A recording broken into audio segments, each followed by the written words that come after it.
सर्वांना नमस्कार. प्रेमासाठी काही पण या कथेचे आधीचे 47 एपिसोड आपण आधीच आपल्या यूट्यूब चॅनलवर अपलोड केलेले आहेत, तर कृपया ते सर्वांनी आधी पाहावे.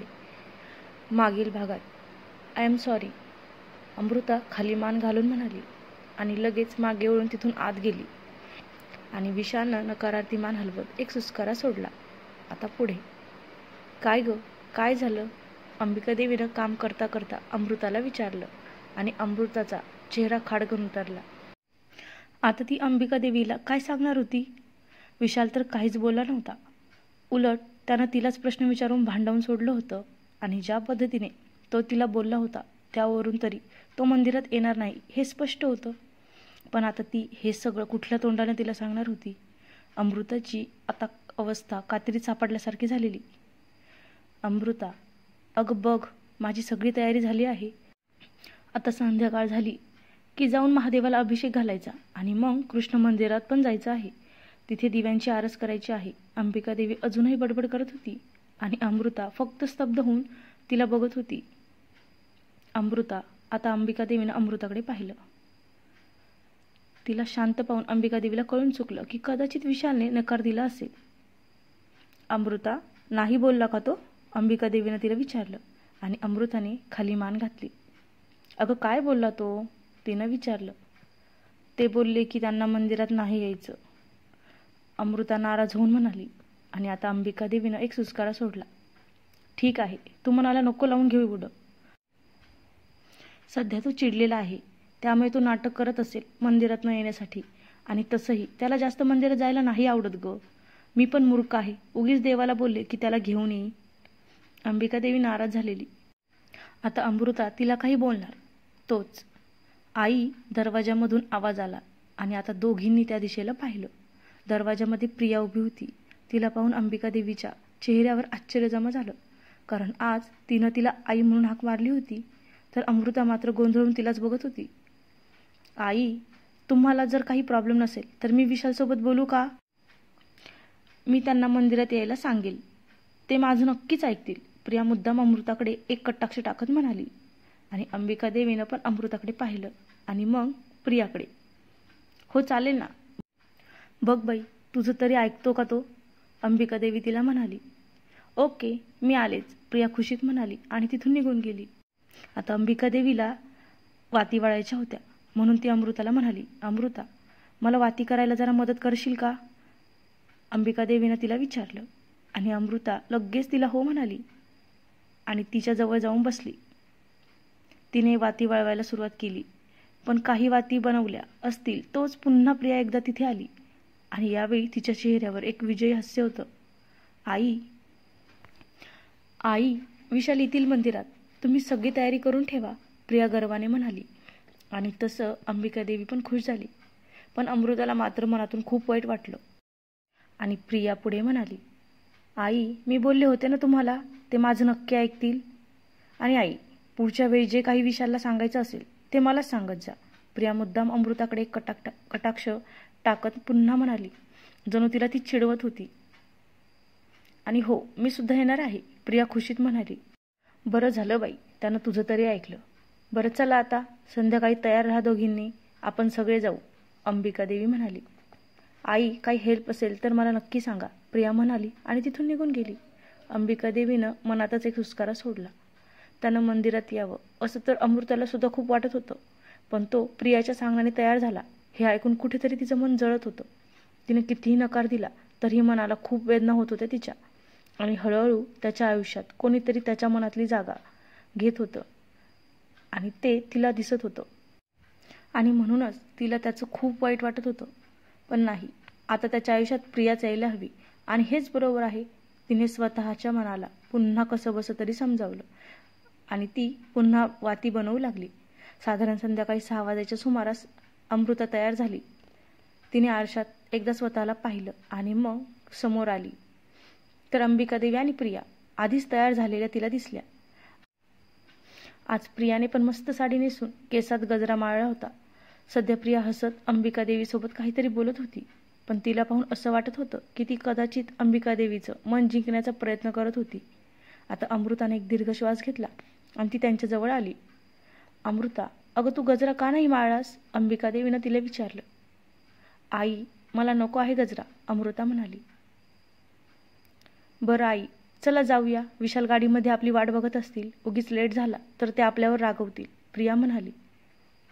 तसंच चल अमृता, अंबिका देवी तिला म्हणाली. आता तिघीसुद्धा बाहेर आल्या. बाहेर गेटमध्येच विशाल गाडी घेऊन उभा होता. प्रिया लगेच पुढच्या सीटवर जाऊन बसली, तर अंबिका देवी आणि अमृता गाडीमध्ये मागच्या बाजूला बसल्या. विशालनं एकदा समोरच्या आरशात पाहिलं आणि लगेच गाडी स्टार्ट केली. थोड्याच वेळात त्यांची गाडी महादेवाच्या मंदिराजवळ थांबली. इथे अभिषेक घालायचा आहे आणि नंतर कृष्ण मंदिरात सुद्धा जायचं आहे, अंबिका देवी उतरता उतरता विशालला म्हणाली. आई, अहो मी सांगितलं आहे त्यांना सगळं, प्रिया लगेच हसत म्हणाली. विशाल, तू इथे बस, अंबिका देवीनं त्याला आता शिवलिंगासमोर बसण्याचा इशारा केला. किती वेळ थांबावं लागेल? विशालनं घड्याळ बघत विचारलं. अरे फक्त अभिषेक होईपर्यंत तुला इथे थांबावं लागेल, बस बरं आधी, ती त्याला म्हणाली. विशाल, तुम्ही मला बोलला होता की तुम्ही अभिषेकाला बसाल म्हणून, प्लीज बसा ना, प्रिया थोड्याशा लढीवाळ आवाजात म्हणाली. तसं विशालनं आता वैतागून तिच्याकडे पाहिलं. तुम्ही सगळे पण बसून घ्या, पंडित म्हणाले. तसं विशालनं एक सुस्कारा सोडला आणि तो खाली बसला. प्रिया लगेच त्याच्या शेजारी जाऊन बसली. अमृता, जी तिथेच उभी राहून सगळ्यांना बघत होती, तिला आता उघडून आलं. एखाद्या फॅमिलीमध्ये आपण त्यांच्या मनाविरुद्ध आल्याची फिलिंग तिला जाणवू लागली. शिवाय प्रियाचं त्याच्याजवळ हट्ट करणं आणि त्याचंही हट्ट पुरवणं जाणं. आणि आता त्या दोघांना असं महादेवाजवळ एकत्र बघून नकळत तिचे डोळे पाणवले. आणि त्यामुळे ती म्हणाली, आई, मी जरा बाहेर जाऊन थांबू का?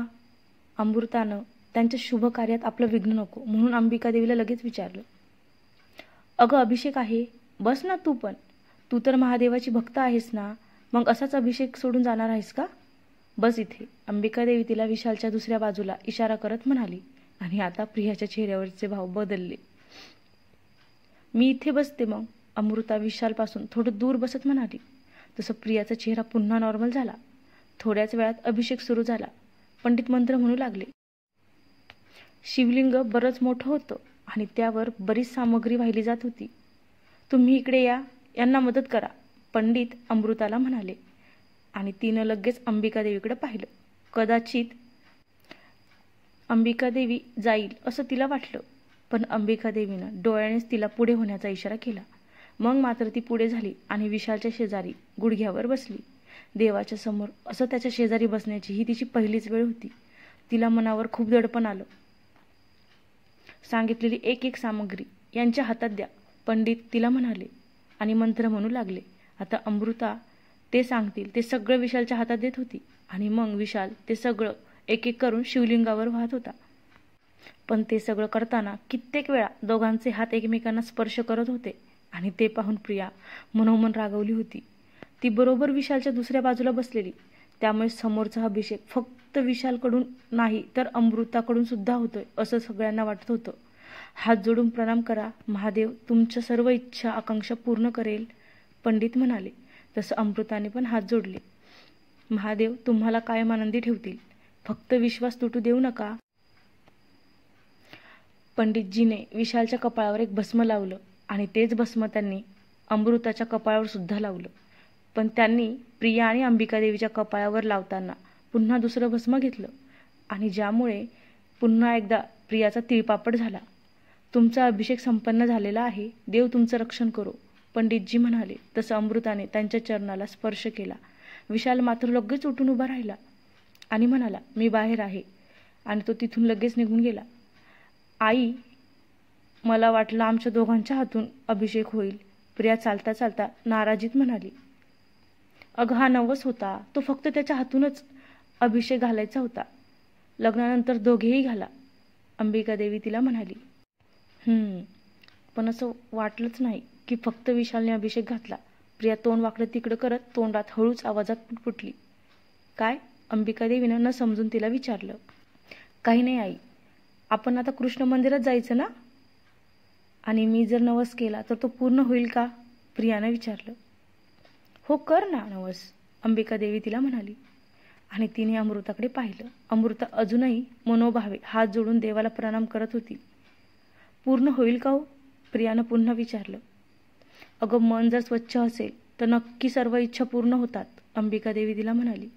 थोड्याच वेळात ते चौघेही कृष्ण मंदिरात आले. आता इथे पण मला यायचं आहे का? विशालनं वैतागून विचारलं. नाही, अरे तू डायरेक्ट आरतीच्या वेळी ये, तोपर्यंत आम्ही दिवे लावतो, अंबिका देवी त्याला म्हणाली. बरं अमृता आणि प्रिया, मला इथे 101 दिव्यांची आरस करायची आहे, तर आपण तिघी हे दिवे वाटून घेऊ, अंबिका देवी त्यांना म्हणाली. तिने पिशवीत आणलेले सगळे दिवे आणि वाती, काडीच्या पेट्या बाहेर काढल्या. अमृता, तू नदीच्या बाजूला हे 30 दिवे लाव. प्रिया, तू मंदिराच्या पाठीमागच्या बाजूला हे 30 दिवे लाव आणि बाकीचे मी मंदिरामध्ये लावते. अंबिका देवीने आता दिवे वाटून दिले. अमृता दिलेले दिवे आणि काडीची पेटी घेऊन मंदिराच्या पुढच्या बाजूला असणाऱ्या नदीच्या किनारी आली. तिथे प्रत्येक पायरीवर दोन्ही बाजूला 2-2 दिवे ठेवायचे होते. तिने पहिल्यांदा सगळ्या पायऱ्यांवर दिवे ठेवले, पण खालच्या पायरीवर येताच तिचं लक्ष त्यावर बसलेल्या एका 20 वर्षाच्या मुलाकडे गेलं. रंगाने उजळ असणाऱ्या त्या तरुणाच्या चेहऱ्यावर एक प्रकारचं तेज होतं. त्याची पर्सनॅलिटी पाहून तो एखाद्या राजघराण्यातील राजपुत्र असावा असंच वाटत होतं. पण सध्या तो हातात एक लॉकेट घेऊन त्या लॉकेटकडे एकटक बघत होता आणि यावेळी त्याच्या डोळ्यातल्या वेदना दिसत होती. अमृतानं त्याच्याकडे आता दुर्लक्ष केलं आणि वरती येऊन काडीच्या पेटीने दिवे पेटवू लागली. तिने पहिला दिवा लावला आणि मग दुसरा दिवा लावायला लागली.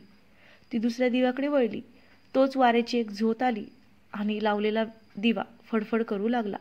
अमृता लगेच त्याच्याकडे धावली आणि तिनं त्या दिव्याच्या बाजूला हात केला. आपला पहिलाच दिवा विझू नये असं तिला प्रकर्षाने जाणवत होतं आणि म्हणूनच जेव्हा तो दिवा फडफड करू लागला तेव्हा ती धावत आली. इथे वारा आहे, दिवे राहणार नाहीत. तिच्या कानावर आवाज पडला. तसे तिने मान वर करून पाहिलं तर विशाल दोन्ही खिशात हात घालून समोरच उभा होता आणि तो तिलाच बघत होता. त्याला असं आपल्याकडे बघताना बघून तिच्या काळजाचा ठोका चुकला.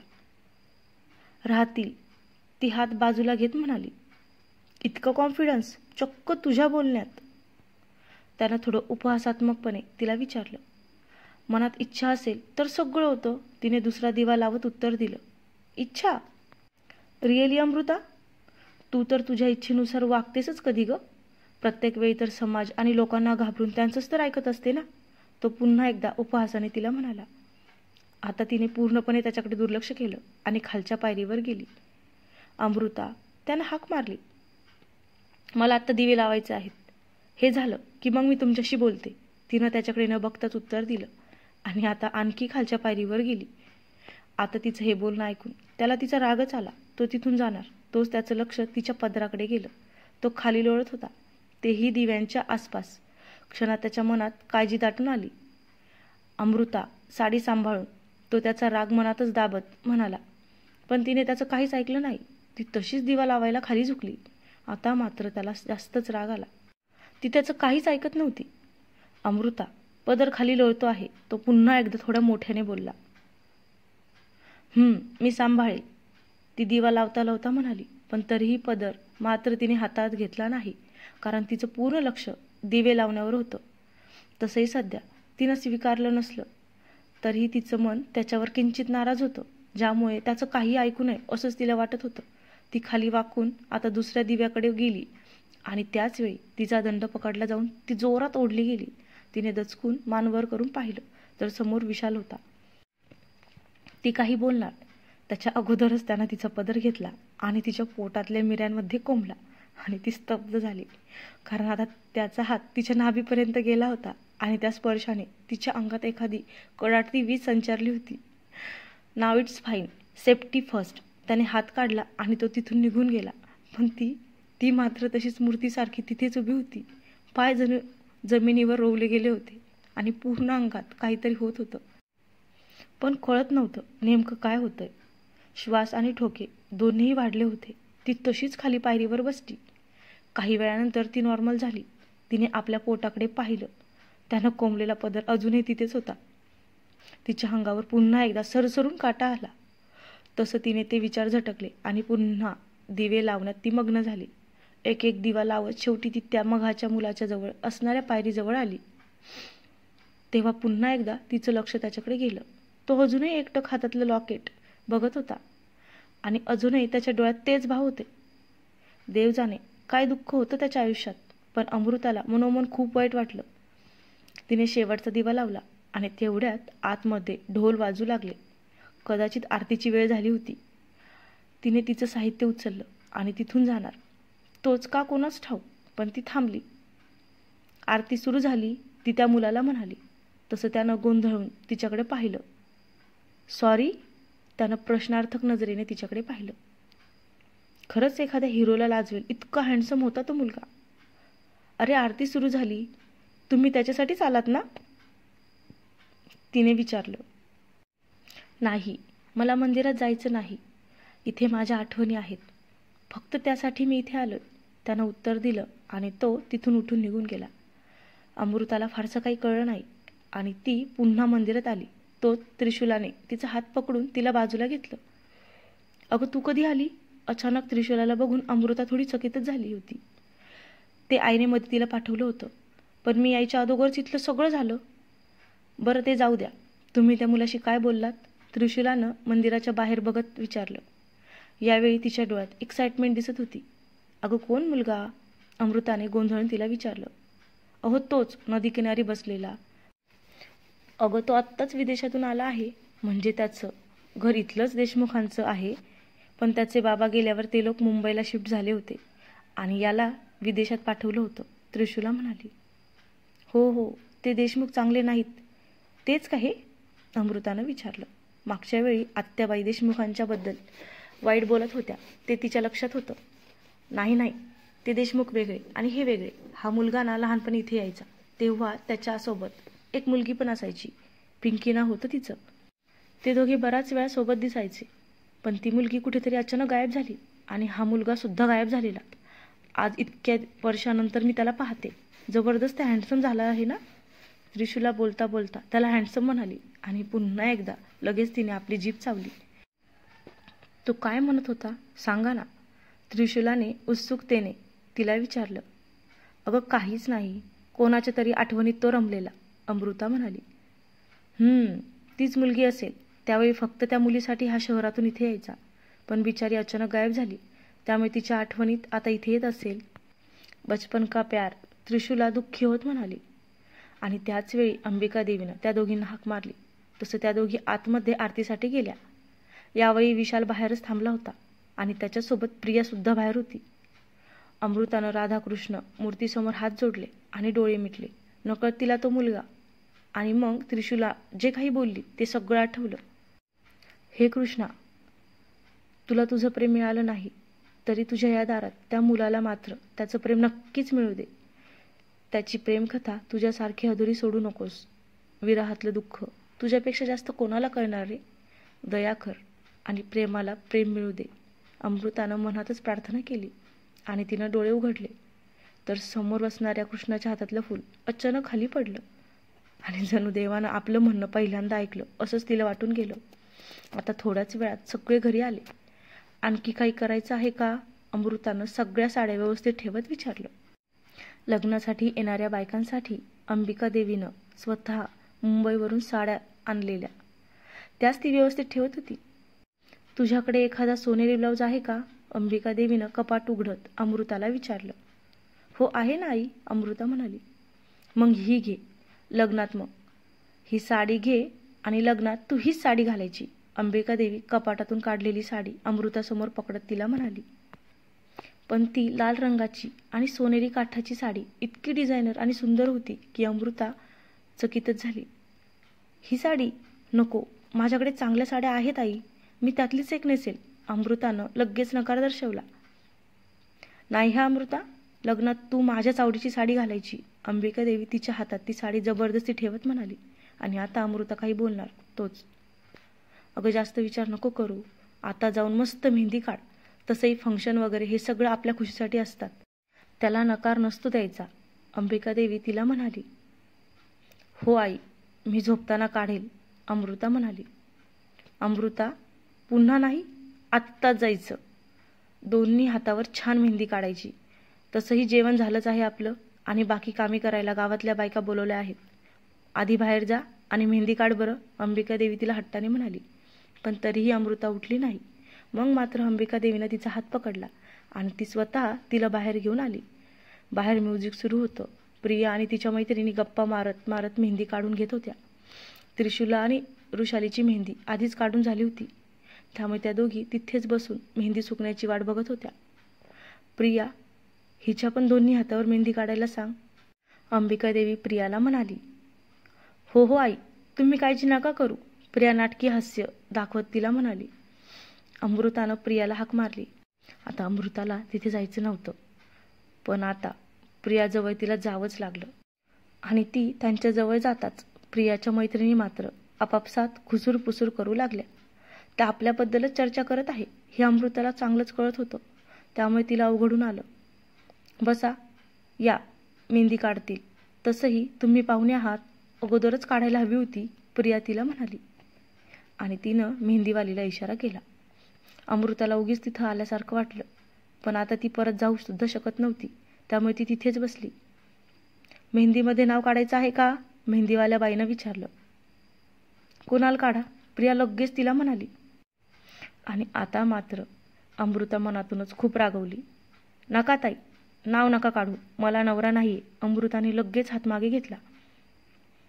पण मला नवरा नाहीये हे वाक्य ऐकून प्रियाच्या मात्र भुवया वर झाल्या. ओह सॉरी, तू तर त्याच्याशी लग्न करण्याआधीच त्याला सोडून दिलं ना. सॉरी, ते मी विसरले होते. आणि आदित्य, त्याने तर तुला सोडून दिलं ना, तुमचा डिवोर्स पण झाला. प्रिया आता उगीच खोटे खोटे दुःखी भाव दाखवत तिला म्हणाली.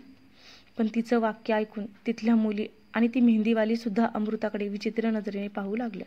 आणि अमृताला आता जास्तच वाईट वाटलं. पण आता आयुष्यात असे क्षण सारखे सारखे येत होते आणि पुढे सुद्धा येतील हे तिला माहिती होतं, त्यामुळे तिने स्वतःला कसं बसं सावरलं. बरं हात द्या, मेहंदीवाली तिला म्हणाली. तसं अमृताने हात दिला. काही वेळात नाही नाही म्हणता म्हणता त्या बाईनं तिच्या दोन्ही हातावर मेहंदी काढली. तिथे असणाऱ्या सगळ्यांची मेहंदी काढून झाली, तरीही गप्पा मात्र संपत नव्हत्या.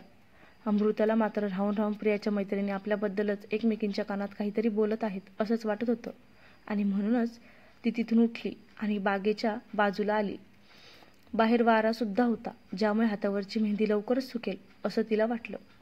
तिनं बागेच्या प्रांगणात दोन्ही हात पसरून आकाशाकडे पाहिलं. आज कदाचित अमावस्या होती, त्यामुळे ना चंद्र होता ना तारे दिसत होते. रस्त्यावर असणाऱ्या खांबाची अंधुकशी लाईट होती, म्हणून जास्त काळोख वाटत नव्हता. तिने डोळे मिटून ती शुद्ध आणि शांत हवा आतमध्ये घेतली आणि तीच तिच्या कानावर गाडीचा आवाज आला. तसं तिनं डोळे उघडून समोर पाहिलं. बहुतेक बागेच्या बाहेर असणाऱ्या टू व्हीलर पार्किंगच्या जागेवर गाडी आलेली. एवढ्या रात्री कोण आलं असेल, ती क्षणभर घाबरली. पण दुसऱ्या क्षणी विशाल समोरून येताना तिला दिसला आणि ती थोडी किंचित गडबडली. ती तशीच न हलता उभी राहिली. तिला रात्रीच्या अंधारात सुद्धा जाणवलं की त्यानं एक क्षण तिच्याकडे पाहिलं. बस तेवढ्या विचाराने सुद्धा तिच्या काळजात कालवा कालव झाली. तो तिला क्रॉस करून गेला तसं तिने डोळे मिटून सुटकेचा निश्वास सोडला. पण अचानक डोळे उघडले तर सगळीकडे अंधार पसरला होता. ती घाबरून ओरडणार तोच लाईट गेली आहे, येईल काही वेळात, त्याचा हळूवार स्थिर आवाज तिच्या कानावर पडला. तसं तिने उघडलेलं तोंड तसंच मिटलं. तो तिच्याच जवळ थांबला होता.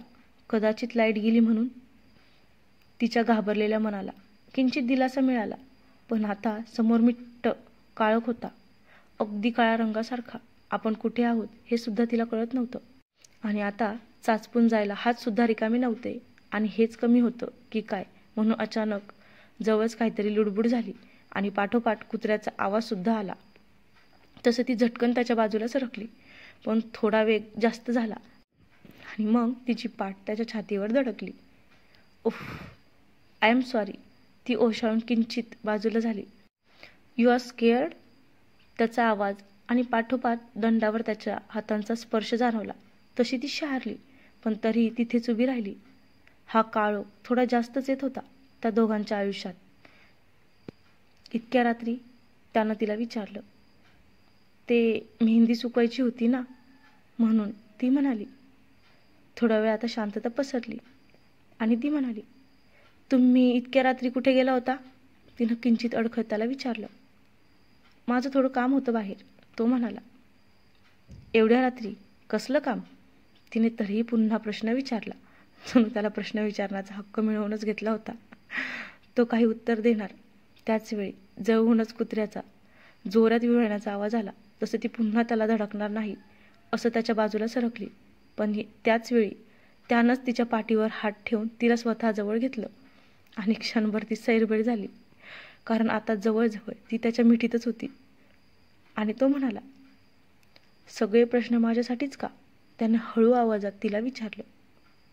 पण सध्या ती ब्लँक झालेली, सो ती गप्पच बसली. चल, तुझ्यासाठी एक प्रश्न, जुनाच. तो शेवटच्या शब्दावर जोर देत म्हणाला. आणि ती आता घाबरली. मला जे तुझ्या डोळ्यात दिसतं ते तू कधी ओठांनी कबूल करणार? त्यानं तिच्या कानाजवळ ओठ नेऊन हळू आवाजात विचारलं. त्याच्या जवळ येण्याने आणि गरम श्वासांनी ती शहारून गेली. त्याच्या प्रश्नांनी आता तिचे ठोकेसुद्धा वाढलेले. बोल, तो पुन्हा म्हणाला.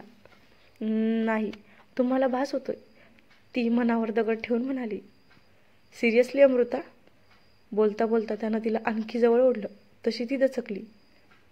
मग तू असंच कोणाच्याही मिठीत जातेस का? त्यानं तिच्याकडे बघत विचारलं.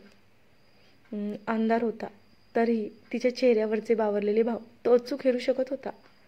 नाही, मी घाबरले होते, अंधार आहे म्हणून. मी आता तुमच्या, ती खाली मान घालून म्हणाली. आणि आता मेहंदीचे दोन्ही हात त्याच्या छातीवर स्थिरावले होते. पण भान कोणाला होतं ना? घाबरल्यावर मग किससुद्धा करू देतेस का? त्यानं पुन्हा तिला विचारलं. आणि ती आता जास्तच गोंधळून गेली आणि तिच्या पोटात गोळा दाटून आला. कदाचित तो अदोगर पावसात झालेल्या किसबद्दल बोलतोय. तिला असंच वाटलं. त्यावेळी माझी चूक झाली. मी वाहवत गेले होते. जर तुम्ही त्यावरून माझ्या मनात फिलिंग आहेत असं गृहीत धरत असाल तर ते सगळं चुकीचं आहे, अमृता हिम्मत करून म्हणाली. एव्हाना थंडीसुद्धा आता तिला घाम फुटू लागला होता. अच्छा, ती चूक होती का अमृता? आणि जर तेव्हा तू शुद्धीत असती तर मला कानाखाली मारली असतीस ना? त्यानं तिला विचारलं. आणि आता तिच्याकडे उत्तर नव्हतं. आणि त्याचे कमरेवर असणारे हात आता किंचित पाठीवर सरकले होते आणि तिला शरीरात बर्फाची लाट जाणवली. बोल ना, कानाखाली मारली असतीस ना? त्यानं विचारलं. हो, तिनं कसं बसं उत्तर दिलं. कदाचित हे खोटं असलं तरी उत्तर बरोबर असेल, तिला तसं वाटलं. ओके, मग आत्ता चान्स देतो, विशाल म्हणाला. आणि आता ती गोंधळून गेली. हा काय बोलतोय? नक्की काय हवं याला? तिला काहीच कळत नव्हतं. तिने अंधारात त्याच्या चेहऱ्यावरचे एक्सप्रेशन पाहण्याचा प्रयत्न केला. आणि त्याच वेळी तिला तिच्या दोन्ही कानांवर त्याचे उबदार मोठे हात जाणवले आणि तिचे डोळे विस्फारले. ती काही बोलणार तो खाली झुकला आणि त्याने सरळ तिचे ओठ ताब्यात घेतले आणि ती स्तब्ध झाली. त्याच्या मऊ ओलसर ओठात तिचे नाजूक ओठ दाबले गेले होते. तिला पूर्ण शरीरभर गूज बंब जाणवू लागले. तिचे मेहंदीचे हात आत्तापर्यंत फक्त छातीवर अलगद स्थिरावले होते, पण आता मात्र त्याच्या अनपेक्षित स्पर्शाने तिने तिथेच त्याचा शर्ट घट्ट पकडला. मगाशी काळोखात सुद्धा ती इतकी हरवली नव्हती जितकी आता हरवून गेली. तिचे ओठ हळूवार त्याच्या ओठांत, त्याच्या दातात दाबले जात होते आणि ती स्तब्ध उभी राहून फक्त ते सगळं अनुभवत होती. तो स्पर्श आणि त्या स्पर्शातली उत्कटता जणू जन्मोजन्मीच्या प्रेमाची जाणीव करून देत होती. आणि आता तिला आपण आकाश पाळण्यात बसल्यासारखं वाटत होतं. त्याच वेळी विशाल पूर्ण शुद्धीत होता. जसजसं तो तिच्या पूर्णपणे अधीन व्हायला लागला तसतसं तो बाजूला झाला. त्याला फक्त तिला जाणीव करून द्यायची होती, तिच्यावर वासना लादायची नव्हती. नाव हिट मी. त्यानं तिचा चेहरा सोडला आणि तो तसाच तिच्या समोर येऊन उभा राहिला. आणि ती मात्र अजूनही त्या धक्क्यातून सावरली नव्हती. अमृता, आता कानाखाली मार. त्यावेळी चान्स नाही ना मिळाला, पण आता आहे चान्स. आता राग आला आहे ना तुला? त्यानं विचारलं. पण ती आता खूप इमोशनल झालेली. कारण जेव्हा कुणालनं तिला किस केलं होतं तेव्हा तिला त्याला कानाखाली मारावी असं वाटत होतं. पण त्यावेळी तिचे हात बांधले गेले होते. पण आता विशालनं किस केल्यावर तिला त्याच्यावर प्रेम येत होतं. ती त्याच्या कानाखाली कशी मारू शकत होती? ती तशीच एक पाऊल मागे झाली आणि त्याच वेळी लाईट आली सुपर. बघ, लाईटसुद्धा आली. आता तर माझा चेहरा पण व्यवस्थित दिसत असेल ना? अमृता, आता माझ्या कानाखाली मार. तो तिचा हात पकडण्याचा प्रयत्न करत तिला म्हणाला. तसं ती आणखीन मागे गेली. अमृता, तो काही बोलत होता की ती तशीच वाड्याच्या आतल्या बाजूला थोडं फास्ट चालत जाऊ लागली. अमृता त्यानं पुन्हा एकदा मागून हाक मारली, पण ती आता थांबली नाही. पायऱ्या चढून ती डायरेक्ट तिच्या रूममध्ये गेली. आत जाताच, अमृता, दोन्ही हातावर मेहंदी काढलीस ना? अंबिका देवीच्या आवाजाने ती अचानक दचकली. अगोदरच ती बावरलेली आणि अंबिका देवीला समोर पाहून पुन्हा घाबरून गेली. अगं काय झालं?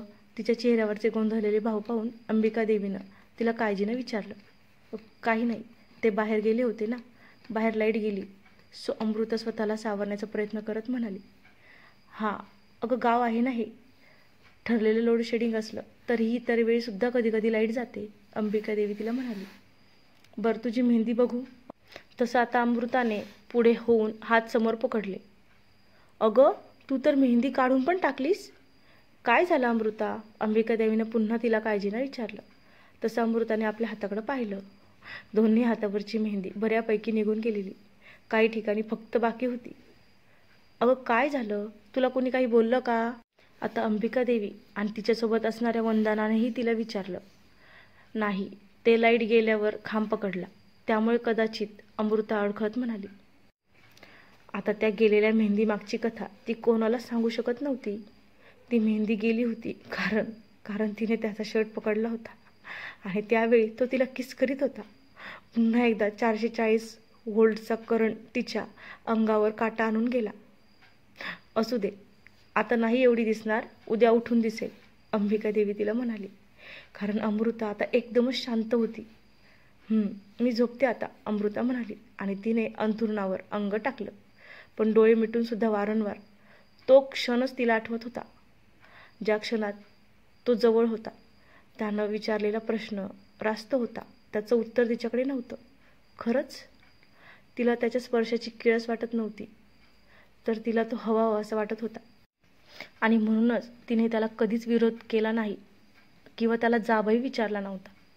पण कुठेतरी तिचे संस्कार आड येत होते आणि एक भीतीसुद्धा वाटत होती. पुन्हा एकदा त्याच बंधनात अडकून सोन्याच्या पिंजरा स्वीकारायची. अमृता, अंबिका देवीनं तिला हाक मारली. हां, अमृता भानावर येत तिनं हुंकार भरला. तुला झोप नाही ना आली? नाही. बोला नाही, अमृता लगेच म्हणाली. तुला माहिती आहे, मी अगोदर खूप स्वप्न बघायची आणि मग ती स्वप्न पूर्ण करण्याच्या मागे सुद्धा पळायची आणि मी त्यांना पूर्णसुद्धा करायचे. पण मागच्या महिन्यात पाहिलेलं एक स्वप्न मात्र अजूनही पूर्ण होत नाहीये आणि त्यासाठी जीव तरफडत आहे, अंबिका देवी सुस्कारा सोडत म्हणाली. आई, कोणतं स्वप्न? अमृताने आता तिला विचारलं. मनातच ते विशालबद्दल असणार, हे मात्र तिला कन्फर्म होतं. अगं, हे लग्न मी त्याला न विचारता जमवलं होतं ना. हे ऐकून तो नाराज झाला. मला कधीच नव्हतं वाटलं ग अमृता की तो असं वागेल, पण तरीही एक आशा होती की तो कधीतरी खुश होईल. काही दिवसात आमच्या प्रेमानं त्याच्या मनातले सगळे गैरसमज दूर होतील. पण कोणी विचार केला होता का की तो घरात आल्यावर सुद्धा? अंबिका देवी बोलतच होती की दरवाजा उघडला गेला आणि तसं ती गप्प बसली, कारण समोर वृषाली आत आली होती. झोप, आपण पुन्हा कधीतरी बोलूया, अंबिका देवी तिला म्हणाली. दुसऱ्या दिवशी अमृताने मेहंदी धुतली. लवकर पुसली केली तरीही बऱ्यापैकी तिला रंग चढला होता. ती अंघोळ करून बाहेर आली तर प्रिया आणि तिच्या मैत्रिणी फिदी फिदी हसत गप्पा मारत होत्या. तिनं त्यांना स्मित केलं आणि आतमध्ये निघून गेली. पण जाता जाता त्या आपल्याबद्दलच काहीतरी बोलल्या असं तिला वाटून गेलं. पण आता कोणावरही लक्ष द्यायचं नाही, हे तिनं अगोदरच ठरवलं होतं. त्यामुळे तिनं त्यांचा विषय मनातून झटकला आणि आता ती किचनमध्ये आली. अमृता, नाश्ता करून घे, थोड्या वेळाने चुडा भरायला बांगडीवाला येईल. वृषाली पण बसली आहे बघ, अंबिका देवी डोसा करता करता तिला म्हणाली. आई, मी तुम्हाला मदत करते, तसंही मला आत्ता भूक नाहीये, अमृता गॅस समोर बसत म्हणाली. आता सगळ्यांचा नाश्ता झाल्यावर एक एक करून सगळ्यांना बांगड्या घातल्या गेल्या. अमृता कटाक्षाने विशाल असेल त्या ठिकाणी जायचं टाळत होती, कारण तो दिसताच तिच्या काळजाचा ठोका चुकत होता. त्याच्या नजरेला नजर देण्याची हिंमत तिच्यात होत नव्हती आणि म्हणूनच ती जेवण होईपर्यंत किचनमध्येच थांबली. सगळे बाहेर गेले तरी ती उगीच हळूहळू सगळं करत होती. तिथेच उभी होती. अमृता, अगं किचनमधलं सगळं झालं आता. उद्या हळद आहे तर त्याची तयारी पण आजच आपण करूया. तुझं झालं की बाहेर ये, म्हणजे तुला तुझ्यासाठी साडी वगैरे सगळी तयारी करता येईल, अंबिका देवी तिला म्हणाली आणि बाहेर निघून गेली. काकी आणि आत्या मागच्या 2 दिवसापासून लग्नात काय घालायचं आणि सगळं कसं करायचं त्यातच बिझी होत्या. पण तरीही एखादा मौका मिळाला की आत्याबाई लगेच एखादा टोमणा मात्र मारायला सोडत नव्हत्या. आता अमृतानं पाणी पिलं आणि तिने एक दीर्घ श्वास घेतला. आता पुन्हा कदाचित विशाल समोर तिला जावं लागणार होतं.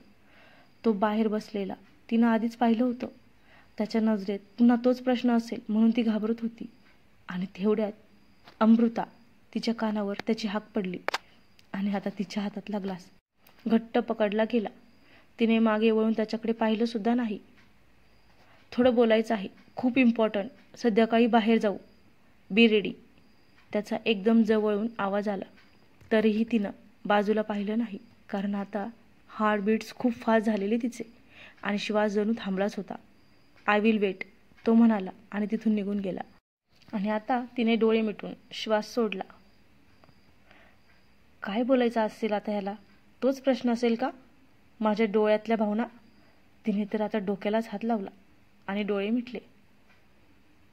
तर चला आता भेटूया पुढच्या भागात. तोही लवकरच येईल. तो खूप रोमॅन्टिक असेल, कारण खूप दिवस झाले आदित्य आणि मेघनाला क्वालिटी टाईम मिळाला नाही एकमेकांसोबत घालवण्यासाठी. तर नेक्स्ट एपिसोड फक्त त्यांचा असेल, मेघादी आणि आदित्यचा हटके रोमॅन्स. तर वाचत राहा आणि ऐकत राहा प्रेमासाठी काही पण. तर उद्या बघूया अमृता जाती का विशालकडे त्याला भेटण्यासाठी. धन्यवाद.